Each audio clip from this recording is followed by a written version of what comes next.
on this episode of Learning by Association. I don't think membership is a thing. Monetized community, it was disrupted when LinkedIn did it for free. So to continue to hold on to member experience instead of understanding what your market share is and understanding your mix of customer acquisition and such and converting them to loyal customers over time, and that I think is the missed opportunity for us. And I love that you said this. They're not members, they're in a way customers, right? And when you think of the customer experience, how do you make them keep coming back and wanting more as an association? Welcome to Learning by Association, a podcast brought to you by D2L, where we delve into the ever-evolving world of associations and the challenges they face in navigating the currents of change. I'm Bill Sheehan, and I'm thrilled to be your host. Join me and our guests as we explore the role learning plays in driving associations forward and how it can impact every part of your organization, from recruiting to engagement and renewals to staff development, business strategy, and more. So let's dive in. So I've been seeing some research out there from, McKinley and Marketing General and others about what are the big concerns for associations moving into 2025 and beyond. And you look at some of the top challenges, depending on what report you look at, but increasing operational efficiencies, that's always going to be up there. Improving the member experience, improving the member engagement, and then always, and this is always either in the top five, and it's getting even higher, is finding ways to increase non-dues revenue. And I think in all of those areas, increasing efficiencies and increasing the member experience and increasing non-dues revenue and membership acquisition and renewal. Again, a lot of that is going to start with relaying that to the board. This is where we got to go, and this is what you're paying me to do and me and my staff to do. In your conversations with your board and on your listening tour, particularly on the association side, are you seeing some of those same concerns? Like, how can we be, more efficient and effective, and it really increasing that member experience so the association itself can be seen as that single source of truth and something I don't, have to belong to, I want to belong to. Are you seeing some of those same type of challenges and concerns? You put me on the spot here. So I just had my whole say the thing, right? Like I just said that for like 20 minutes and now here I'm about to be like, well, so I'm going to say the thing. I tend to be in a minority percentage of our professional society members, right? And peers and all of that, because I've been around the block a long time. I don't think membership is a thing. Monetized community, it was disrupted when LinkedIn did it for free. So to continue to hold on to member experience instead of understanding what your market share is and understanding your mix of customer acquisition and such and converting them to loyal customers over time, and that I think is the missed opportunity for us. What we've looked at the forum is that we spend a lot of time, effort, and energy over the last 3 years. And I'm not saying we don't do membership. I'm saying we spend so much time on the 20% of joiners. We've been doing this a long time, Bill. It's not like we haven't heard this language before. When you said this list, I'm not kidding you. I thought about the membership needs assessment that I did for APIC 20 years ago. And it said these same things. And the disruptors who are out there right now, who just run around in a mansion rent free in my mind, like Chief, I love you, Chief, coming for you. Chief is beautiful in the sense of they didn't need to figure out any of those things. They understood the niche of what they were trying to do, and they leaned in on that. It wasn't perfect. We try to perfect it. So I think that in talking to the boards around operational efficiency, member experience, member engagement, non-dues revenue, it really is, how do I position my organization to sell something that's so sticky that anybody would want to buy it, and stop competing with the old and your next alphabet. So I was on a panel with some experts who was helping this healthcare association kind of retool their mission and what that looks like. And so all of the other association leaders, powerhouses, alphabet, leaders like myself, yeah, I call us like the alphabet soup. So the alphabet leaders like myself, and we're on the calls, and everybody was saying kind of the same thing. And I'm not going to sit here and say no to them. Yes, do a survey of your members and see what they actually want and such and such and such and whatever. But while they was talking, I was on my, because I was in the office like I am today. So I've got multiple screens like the Matrix. So I was in my thing like the Matrix, and I was like, well, yo, who's your competitors? Not your alphabet, the Hmm. for-profit one. I go to Right. the for-profit side. I'm asking some other questions about that. What do you guys own as a brand identity? What does it look like? You're still trying to talk to your members. Why not own the moniker of women and kind of look at women's health around the whole umbrella and look at these things? Why not look at this competitor? And the person who was doing the research gathering said, huh, four of the members talked about this, but nobody in the staff is talking about it. Then stop talking to us at the alphabet and go join this group and get with it. So I don't think that when I say the things, I'm happy to be wrong. Because as soon as operational efficiency comes up, we've had it. We got to tighten the belt. I got to do it. We got to do it so that we can be able to fund the future, not just this. We had to make hard decisions. So, as association professionals, especially secondary ones, but every association I've ever been to has a member banquet, a member thing, an honors gala, some kind of member reception, or whatever. And during the hard times, gotta tighten that belt. Yep. But as soon as we start to move into a different time, people have expectancy that those things come back. But at an inflation rate and a growth rate and what it costs now, I'm sorry, I don't know if y'all know that McDonald's don't cost the same as it Right. did. I just found out. I mean, I didn't just find out, but McDonald's is from Chicago. So you know what I mean? The burgers that my Totally. grandmother used to get for us, it was four that she would get, and it was like eight grandkids. I don't know how she did it, but she made it work. Those are not the same.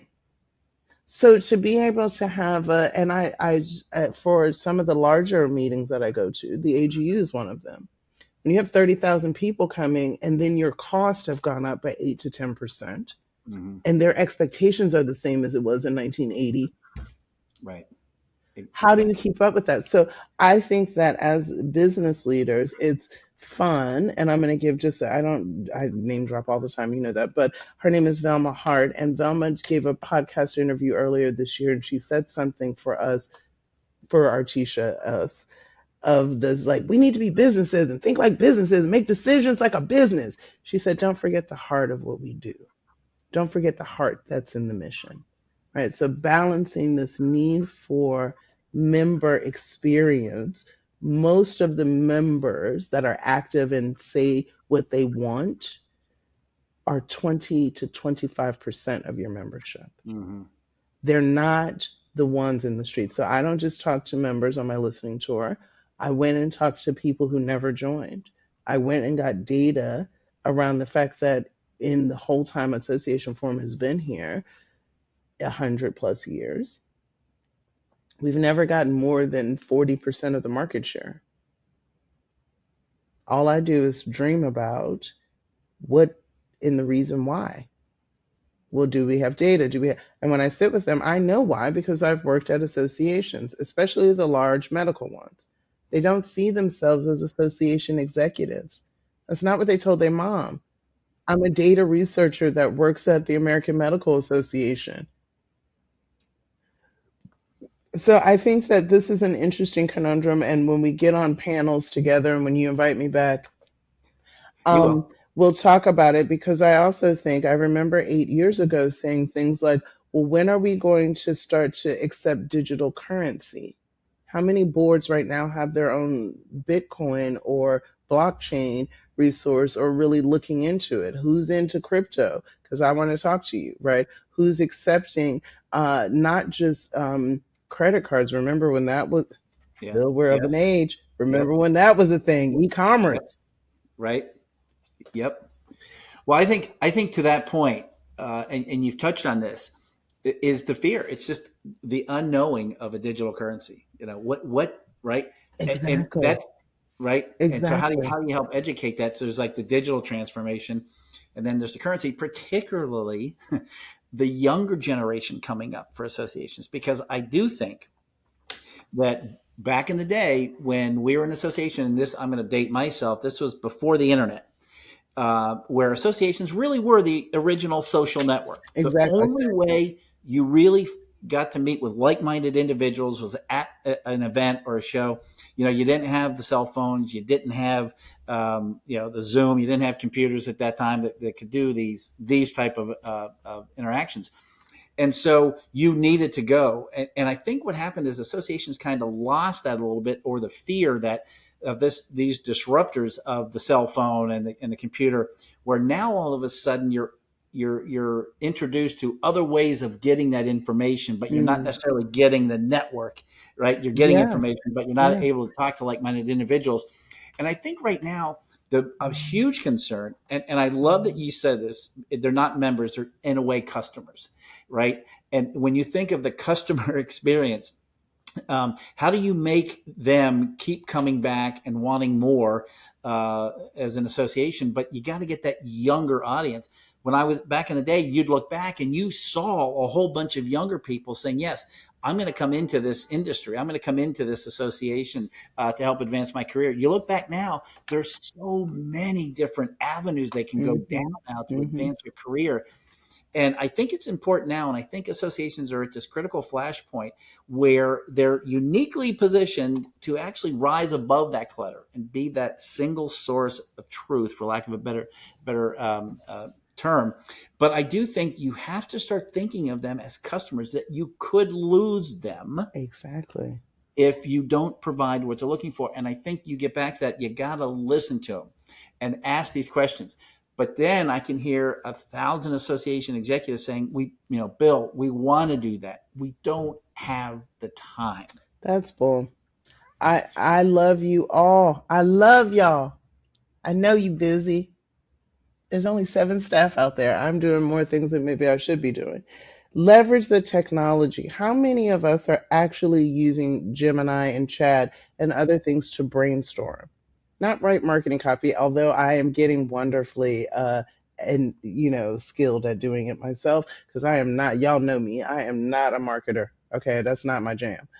But one of the, because I've been doing a lot of research in the AI field, just to like everybody else, but I'm not interested in what Chat GPT is going to replace jobs. They said that about, to your point, websites, remember cell phones, remember all of those things. And yet I'm still looking to, like, we need a front desk person. We need people. It just is. So AI is a different thing, but one of the top researchers at last year, maybe 15 months ago, I listened to a podcast and he said, enough executives are not brainstorming with it or having their teams brainstorm with it. They're so scared of it, but Mm-hmm. it shrinks down the amount of time. Put all these aggregators in and get some ideas and kind of push your kind of thinking. Right now, because it's scrolling all of the websites, all of it, and taking all the energy to run the world, to run Chat GPT alone, I ask it questions like data synthesis. So any career, but I asked a question like, what is the most, like largest budget association in America? Well, lo and behold, it's right here in Chicago, right? Like around the corner, right? The American Medical Association. And I think it was like something absurd, like $456 million. Like, what, Lord? Okay, we all need to call them. But then I asked the other question, of the 6,600, I think it's 6,800 at this point, associations in the United States, what's the average revenue size? Do you know what it is? I don't. 2 to 3 million. Okay. So now when I'm talking to my partners, don't I sound well versed? I just Googled it. Basically, the new age Mm-hmm. Google was ChatGPT. But now I can talk to you about how to break into the market. Stop trying to go after this 400 and such, but don't hit them over the head with this, because that's more than they gonna get in 6 years. Instead, maybe show how they could broker with somebody else. D2L has these beautiful Yep. relationships to buy a Yep. license, to be able to do this, to be able to Yep. leverage it, to be right. Now Yep. you're adding value. Yep. Exactly. And I want to add to that too, because when I keep talking about the harmonious atmosphere now between suppliers and associations, from that standpoint, suppliers like a D2L, and there's thousands of other suppliers out there in your industry, they are more than willing to help and provide staff or resources to help you if you need to do outreach. Are you kidding me? The suppliers will help sponsor a survey or listening Exactly. tour, and for the good of the industry, and they'll even work to help do that. Trust me. I Hmm. know. D2L. I always say we want to be part of the DNA of every association we work with. We don't just want to be a partner for 2 or 3 years, just like you want to have a member or customer for life, Hmm. right? We Hmm. want to have a client for life. So how do you do that? We have a lot of other resources we can bring to the table, as do other suppliers. So don't be afraid to reach out and say, don't just sponsor my dinner. I want to do something, maybe help offset some of my LMS or my AMS, help those. But we need to survey our memberships, on maybe 2 to 3 times a year to make sure we're hitting the mark. Lean on the suppliers; they can help do Hmm. that. So you really Hmm. touched on that, and that's where the board can help that too. Yeah. So I'm glad you brought that up, because Yeah. I do think that's where things are moving within the association Hmm. space. You can't do it all yourself. You weren't really started, or you're not really set up to create an AMS or to create an LMS. You need to rely on suppliers to do that, Exactly. Well, right? and yeah, you need to also understand how to leverage technology, period. So I love what you said too, because I always, when people say, well, what is it that you want? I will say it. We need production. We need, somebody at Beyonce's hairstylist, so I need you to call her to see if she'll come to Women's Executive Forum or whatever the case is. I am not scared to ask for what it is that I actually want, even if it's a unicorn. And I think that thinking differently about their funders, and so I just need their money. You all know, for instance, insert any industry, because right now, again, I've been of this association alphabet soup for a long time. I know almost everybody, and if I don't, I'm gonna find you. I will find out who you are. I will find you. But as I think about other industries, like at APEC, when I wanted to understand global expansion and we didn't have an international chapter program at the time, it wasn't about getting more members. It was about how do we get these services over to the nurses over in Saudi Arabia. One of them came to our annual meeting. So let's start a relationship in Egypt to make sure that they're getting hand hygiene protocols over there, and oh, they want journal access. It wasn't about membership, right? It wasn't about those things. So I think that as we look at the opportunities, really the partners are just more of the information, more of your brainstorming. Yes, they can fund it and fund the research, because we also went out with our industry study. Um, I'm just going to say to everybody, as you're looking for your partners, and this is what we had too for our research, we didn't just say help us survey our members. It doesn't matter what our members say, right? What we wanted to do is how do we get broader? So we went to academia, we went to our partners to say, hey, who do you know that is 17 as well as not in our industry anymore? And then we were able to then put it with an overview of, okay, now let's bring our academic partner in. We have a partner with the Center for Creative Leadership. Let's bring their global team in. We have a partnership with one of our with Visit Omaha, and we brought the Gallup organization in to our board meeting around these results. These are world class organizations. I didn't I didn't pay them because I ain't got no money. I asked my partners to say we want a bigger thing, because I know that my grand calling of my career is to have an on ramp and an off ramp for any professional who wants to bring their talents here. So I think that asking and sharing your dream with others, you D2L as well as others, know what my dreams are. I want to make sure that our industry thrives in the future and that our people today have access to skills that whether they work in an association or they go into the corporate sector, they will at least be able to compete. And that I think is what keeps me up at night, makes my board like, will you slow down? But also, it makes me feel with joy when we do have a win, because I know that I'm giving it back to the whole ecosystem. Yeah, and that's see, and that to me can actually expand quickly when you do that. As I said at the beginning, your attitude obviously is very contagious. Everyone, when you walk into a room, Artesha, it lights up, and everyone starts to light up as well. And I think that that's where associations, I think, need to really start leaning a little bit more on the supplier base to begin talking to those non-members, because here's where I think non-customers, shall we say. So, and here's why: because your suppliers are dealing with everyone in that industry. Some are members and some are not, where associations can grow. And I think it's a fiduciary responsibility, not only of the board, but I think of suppliers as well, to make sure that our association grows and stays healthy, right? Mm-hmm. So the association staff, be it your person who's in charge of membership engagement or membership and marketing, talk to your suppliers and say, hey, listen, we got to come up with a strategy. We already have 40% of the market. I want to go after that other 60% that you're talking to on a daily basis as part of your pipeline. So how do we get you to Exactly. start talking about our association when you're talking to these customers? Are you a member of Association Forum? You're not. Mm-hmm. Why not? I mean, Yeah. and I think that's where the associations start needing to lean on suppliers, because that's a win-win-win. We win as an Mm-hmm. organization because now we brought a member in there. The association wins because they got a new member in there, and the person that joined just has now access to these wonderful resources that are trusted, accurate, and complete types of information. And I'd love to get your thought on that, because you've touched on that. Do you think that those suppliers, within your industry, would be willing to? I know we would, but are you seeing that, like, from the exhibitors and stuff, to say, yeah, we want to bring more members into this organization? Absolutely. Absolutely. Traditionally, at Association Forum, our main, not all, but traditionally, our main funders were the destinations.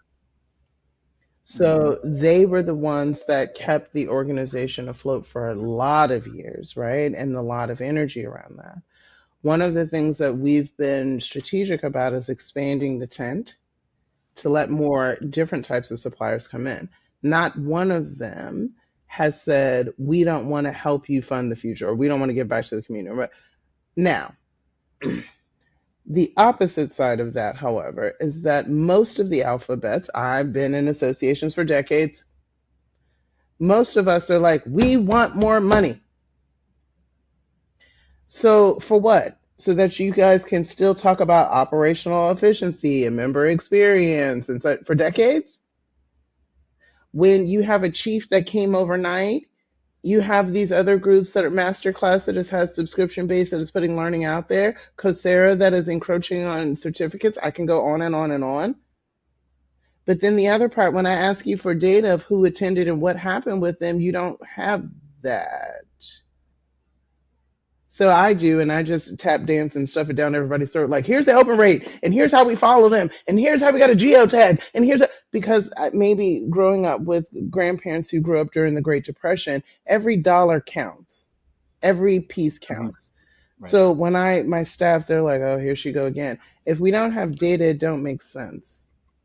Mm-hmm. But this piece around the fear in the right thing, I think for us, the thing that we haven't talked about today enough, I think the supplier partners and the association professionals, it's uncertain. There's no certainty. Not today. Not in 2025 and as we move forward. So you're going to have to get comfortable with not just acceptable risk and all of those risk tolerance. I'm talking about walking right off the cliff. I'm talking about just walking right together. Like, no, wait, we're going to drive. Like Thelma and Louise. Like, we just going, baby. We going off the cliff. Because I have faith. I have faith. But it's not, I couldn't have known that my career, I didn't set off to be a CEO. So I just wanted to do good work and get a good job and do good work and get a good job and do. Right now, I think about the dental association that has low enrollment rates, that is trying to figure out what the latest research is going to be around that, that has, right, the population numbers, right, are lower. And oh, by the way, the US government is maybe talking about taxing them at a different level. You can go into your bedroom and close the door and say, oh no. Or you could start to think, well, they need dentists in Mars. Well, what will we need to learn in order to get to Mars? Well, is Elon going to have a dentist on the thing? Well, if not, well, how do we advocate so that he can make sure that dentistry is in the future? And oh, by the way, do we have an alien dentist practice? If not, well, then how do we start to map alien teeth? Do you understand what I'm saying? That is an applied curiosity, a skill of the future, a skill of today, but that could help you start to iterate with Chat GPT, with AI, with any of the other machine learning tools, with D2L, with your other partners. Just brainstorm with them, talk to them about it, and start to model, while we still are doing this core thing that we do, let's put 10% into this future thing. Yeah. I agree. And I think the other thing too with association, and I'm really now preaching to or discussing from the You can association preach. staff My grandfather was a preacher. You better come on with it. You better come on with it, Bill. from the organizational standpoint. I was in an association. It was a trade association at the time, and at the end of every board meeting, when they went into their executive session where the staff has to leave, the association would always ask a question, which was, "Do we want to keep this association open or shut it down because it served its purpose, and we're going to move on, and everyone's going to go in a different direction?" And it was always the same time. Well, if we do shut it down, we probably have to create an organization again to represent our needs. And I think sometimes where association staff has forgotten is that you can't do everything for everybody. You can't. You have been the association itself again was formed regardless of what industry it is, be it nursing or construction or engineering or uh, uh, food, what have you. It was really designed to make sure that we protect our industry, we promote the goodness of our industry, and we help advance the industry. And that can be typically through training and education and then, advocacy issues and the like. But the job was that the board of directors would kind of dictate the policies. This is what we're going to work on this year. And then you guys implement that. And what I think a lot of association staff are fearing is we got to keep every single one of our members happy and answer every single call and do that. And the answer is you can't do that, right? You can't. And that's where you kind of need to lean on others who can help advance your cause. And that's why I say there's a natural extension when you're talking to a supplier who's out there talking to everyone else. Promote our association. You guys Mm-hmm. pay to come. You might, to our events and sponsor our dinners and what have you. Get out there and promote the goodness and the Mm-hmm. and the value and the necessity of our Mm. association and getting in there and belonging. And that's where, and you and I've talked a little bit about this, but I think associations themselves need to get on college campuses and some of these trade schools and Yeah, start promoting the yeah, value of associations. Because when yeah, I was in school a long time ago, the only one I really knew of was the National Basketball Association. yeah. I didn't know what to associate, but I spent my entire career in that. And I think the associations and the suppliers who have access to this, and even companies like D2L who work with thousands of universities, right? We can help get those folks on campuses, or at least make some introductions on how best to talk to, and get into the schools and get into these trade Mm-hmm. schools and start Mm-hmm. talking about the value of associations. And I know ASAE does, and I'm sure Yeah, Association Forum, but we need to promote that a little bit better, I I think think. you're right on. You're right on with that. It's an interesting piece because this is my first secondary association. I've never worked at an AMC. I've never worked at, ASAE, PCMA, or Association Forum or anything like that. I know for a fact that when I think of many medical association staff and what they do have student chapters and like career things and whatever the case is. Our issue at this side, the secondaries, is that we don't have a career path, right? Like we don't have like I'm going to work as an association executive of association executives. So most of the association executives at the American Medical Association, they do, I just did a pitch for the American College of Surgeons a couple of years ago, and the first thing I asked in the Mentee poll, because I'm not new to this, right? I'm a speaker and all of that. I said, "What do you tell your mom that you do?" Many of them, many percentage, do not even say that they're this or that. So then it's like, okay, I think the other part, going to the college campus is really important, understanding that we need a brand identity, but also, especially right now, and I love that you said the trade, not just the 4 year institutions, not just those community colleges.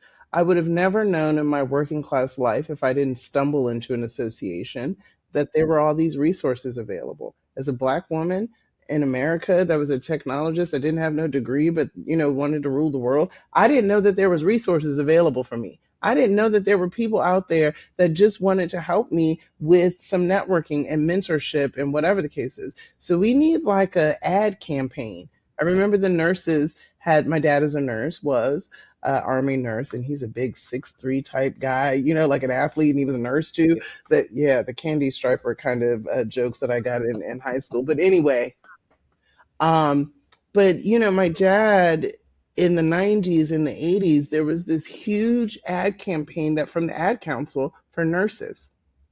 There was a nurse shortage in the United States. It was just on USA Today and like a USA, the channel where I used to watch all my little dance party USA. But there would be all these commercials, and I'd be like, my dad is a nurse, like that kind of energy. We need something like that for associations as a whole, but then also this unique place where people can work that drives whatever industries forward, whether it be in certification, whether it be in coming up with new competency models, whether it be partnering with academia around research, all of these things. But we also we're like leadership development in action, right? Because many of us have to come up with different solutions. We've got to build consensus. We got to lead committees. Being a staff liaison to a committee is a unique skill set, I will say, especially in some groups, because even though you may be the highest of PhDs, you definitely feel like a secretary when you have the chair that makes you feel a certain way. You know what I mean? Like I boo, do. I'm not your secretary. I am the senior vice president of the such and such. You don't talk to me like that. Well, I need you to take a note. Okay, but I'm going to take this note right now. But you better get it together. So I think that there's a lot of different pieces. I don't want to end my whole hour with you and with all of this. Like, y'all better get it together. I will say this, and I know you're going to close me out in a little bit. I'm so hopeful and excited about the future of associations, especially the more research I do about AI. Yeah. There's going to be a need for peer reviewed, trusted resources. And that's where we fit in community.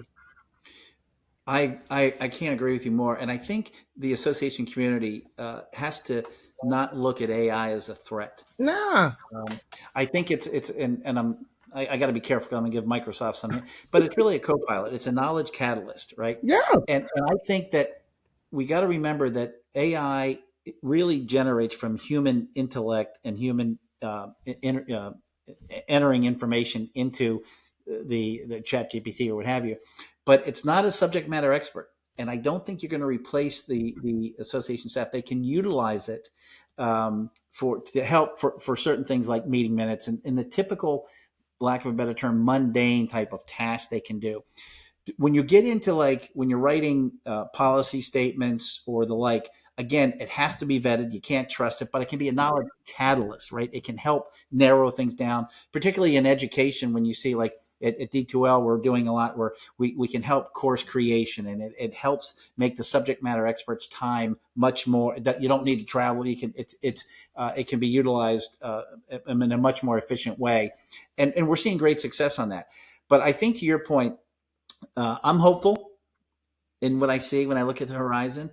Again, I've been in the association 30 years. It's been a wonderful career. I hope I'm in it for another 30 in that. But I do think, to your point, that advertising campaign on the importance of associations and the value they play, and particularly in today's environment where there are so many different ways of getting information that it can be either trusted or not trusted. But I can almost promise you the information coming out of an association is pure and it's good and Yeah, it's solid. You can trust it because it's been vetted by subject matter experts before it's been disseminated. And that's where I think associations really have the chance to rise above all this clutter out there and exactly. be that single source of truth. And I think that what you're doing at the association forum is an excellent example of how associations can really make change and bring a community together to advance and to see value and a return on investment. I think you're a leading example of that. So I can't thank you enough for your time, Artesha. You've been very generous. I know you're busy. Thank Are there you. any? I wanted to give you the last portion, just what you see the future for associations moving forward. I see us being nimble, agile, and able to drive missions into the future if we can tap into our ability to let go of what we knew so that we can grasp what we need to know in the future. I like it. There it is. I like it, Artesha. Again, thank you so much for being part of our podcast today, Learning by Association. You've been wonderful.